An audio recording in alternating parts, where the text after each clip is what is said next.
सासू माँ बदल गई।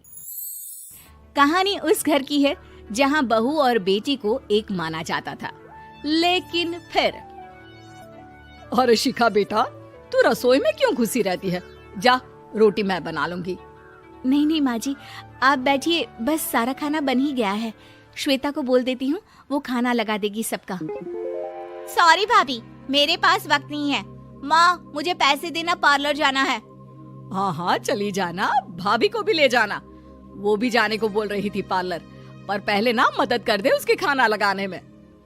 देख माँ, वो बहू है, उसे बहू रहने देना, इतना सर पर मत चढ़ा भाभी को। श्वेता, ज्यादा मत बोला कर। बहू और बेटी में कोई फर्क नहीं होता है। जा जाकर काम कर। ननद को माँ का भाभी से इस तरह प्यार करना बिल्कुल अच्छा नहीं लगता। वो बार बार किसी न किसी तरह माँ को भाभी के खिलाफ भड़काती रहती, लेकिन कोई फायदा ना होता। एक रोज, अरे बेटे किशन, जा बहू को कहीं घुमा कर ला, सारा दिन घर में काम करती रहती है।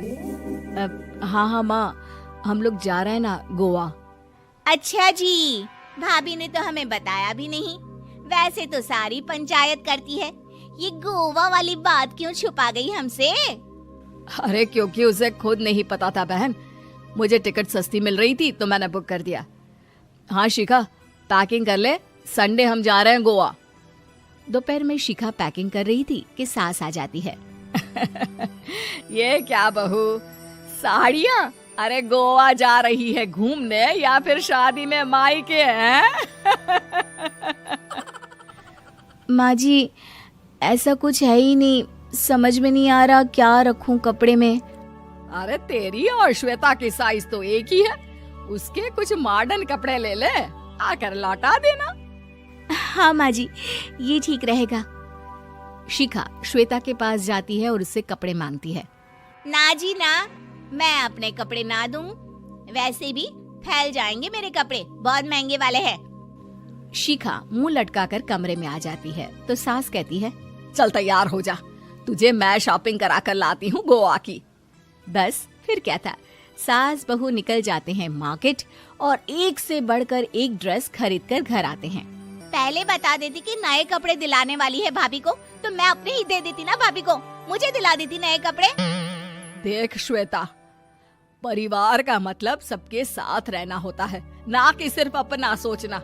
वैसे भी तुझे अच्छे संस्कार सीखने चाहिए। और रही बात कपड़ों की, तो शिखा, आज से घर पर भी तू मॉडर्न कपड़े ही पहनेगी। कोई जरूरत नहीं है ये साड़ी वाड़ी लपेटने की। अब क्या था, घर पर श्वेता और शिखा एक जैसे रहते। एक बार पड़ोसन आती है। अरे बेटा, अपनी माँ को तो बुलाना जरा, बात करनी है। शिखा सास को बताती है और रसोई में चली जाती है। ये आपकी बेटी बहुत बड़ी हो गई है, इसके लिए एक रिश्ता है, कहो तो बता दूं। ये बेटी नहीं बहू है, घर में सब एक जैसा ही रहता है। वैसे मेरी बेटी भी बड़ी हो गई है, कोई रिश्ता हो तो जरूर बताना। पड़ोसन रिश्ता लेकर उन लोगों के घर आती है।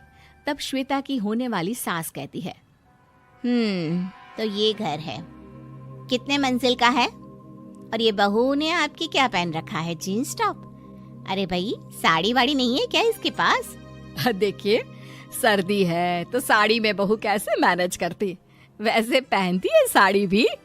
देखिए, हम लोग ठहरे पैसे वाले लोग, कोई कमी नहीं है हम लोगों के पास पैसों की, बहुत पैसे हैं, जमीन, नौकर चाकर, कार, सब कुछ है, लेकिन घर में संस्कारी बहू चाहिए। समझ रही हैं ना आप? सास कुछ कहती कि श्वेता बोल पड़ती है, हाय रे, नौकर चाकर से लेकर जमीन, कार, पैसा, हाँ हाँ, मुझे रिश्ता मंजूर है, मंजूर है मुझे। अरे रुक जा श्वेता, मैं बात कर रही हूँ ना। देखिए, हम लोगों के घर इतनी आजादी नहीं मिलेगी। अरे हाँ कर देना माँ, हाँ कर दे जल्दी से। सास क्या करती, बेटी की शादी ऐसे घर में कर देती है जहाँ ना उनके विचार मिलते हैं और ना ही आचार।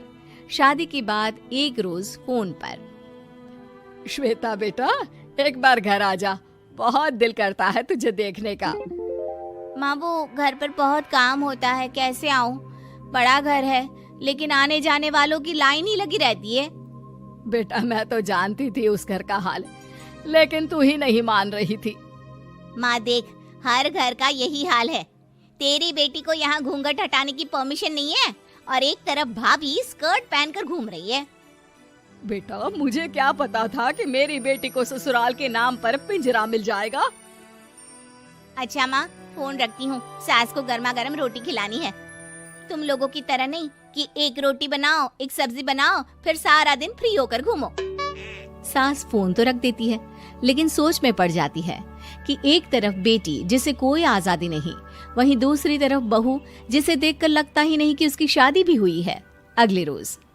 शिखा, अरे ओ शिखा। हाँ माँ, क्या हुआ? कुछ चाहिए आपको? मैं जिम जा रही थी। जिम के कपड़ों में बहू को देखकर सास को घूंघट में अपनी बेटी का ख्याल आता है। देख बहू, घर में बहू की तरह रहा कर। इतने टाइट कपड़े पहनकर जिम जाना पसंद नहीं मुझे। जा जाकर रोटी बना। रोटी? माँ अभी तो शाम के 6 बजे हैं, इस वक्त रोटी? अब क्या मेरे खाने पीने पर भी पहरा है? अरे जब मर्जी तब मैं अपने घर में खा भी नहीं सकती क्या? बहू को अजीब लगता है। वो समझ नहीं पाती कि जो सास कल तक इतनी सपोर्टिव थी, उन्हें अचानक से क्या हो गया। वो किचन में जाती है, गरम रोटी के साथ 2 तरह की सब्जी, रायता, सलाद सब लेकर सास के पास आती है। माँ जी, खाना। इतना सारा खाना? राक्षस समझा है क्या मुझे? रोटी मांगी थी मैंने गर्मा गर्म बस। पर माँ जी, रोटी खाती किससे आप? सब्जी तो बनानी थी ना। अरे भूख मर गई मेरी तेरी बहस से। जा जाकर काम कर, अंदर पूरी रसोई साफ कर। बहू अंदर चली जाती है। थोड़ी देर में श्वेता घर आती है। अरे शिखा, जल्दी से चाय ला, पकवान बना, मेरी बेटी आई है। अरे नहीं नहीं माँ, ड्राइवर बाहर खड़ा है। मैं तो घर का कोई सामान खरीदने के बहाने यहाँ आ गई हूँ, मुझे जाना होगा। अरे बेटा, पर कितने दिनों बाद देख रही हूँ तुझे, रहने आ जाना 2-4 दिन के लिए। आ जाऊंगी माँ, जब मेरी सास मरेगी तब। मैं तो रोज मन्नत मानती हूँ कि मेरी सास मर जाए तो अच्छा है। अच्छा चल, जा रही हूँ माँ। हे भगवान, कैसे कैसे दिन देखने पड़ रहे हैं मेरी बेटी को। सास अंदर जाती है, जहाँ श्वेता की जिम वाली सहेली का फोन आया होता है। क्या बात है, आज जिम नहीं आई? अरे पता नहीं यार, आज माँ को क्या हो गया अचानक। पर खैर कोई नहीं, लगता नहीं कि मैं अब जिम आ पाऊंगी। शिखा स्पीकर पर बात कर रही थी, जिसे सास सुन रही थी। यार ये सास ना होती ही ऐसी है। मैं तो कहती हूँ बुढ़िया जल्दी मरे और तू आराम से जिए।